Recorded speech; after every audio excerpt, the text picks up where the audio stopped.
बच्चों के लिए ऑनलाइन तालीम का निसाब मुनासिब नहीं है। चंद तालीमी इदारे कोरोना की बीमारी को बहाना बनाकर बच्चों के लिए कंप्यूटर या मोबाइल फ़ोन के ज़रिए ऑनलाइन तालीम को फ़रोग़ देने की कोशिश कर रहे हैं। हुकूमत और वालिदैन इस बात की हरगिज़ इजाज़त न दें। बेंगलुरु में माहिर तालीम तनवीर अहमद ने ये बात कही है।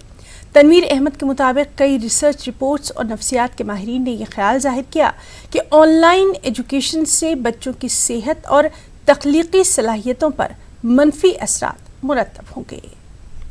देखिए, ये मौजूदा कोविड के इस दौर में मुख्तलिफ़ किस्म के बिज़नेस फ़रोग़ पा रहे हैं, जिसमें सबसे बड़ा बिज़नेस तो मास्क और सैनिटाइज़र्स का है।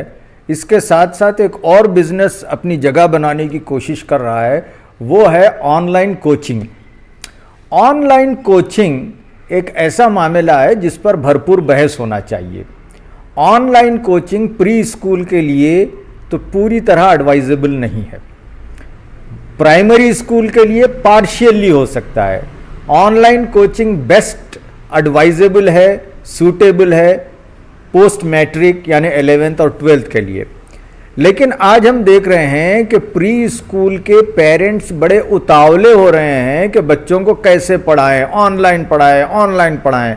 दुनिया के सारे एजुकेशन साइकोलॉजिस्ट, पियर्सन, डेवी और दुनिया भर के साइकोलॉजिस्ट ये कहते हैं कि बचपन में 4-5 साल तक बच्चों का स्क्रीन टाइम यानी स्क्रीन देखने का टाइम वो 1 घंटे से ज़्यादा नहीं होना चाहिए।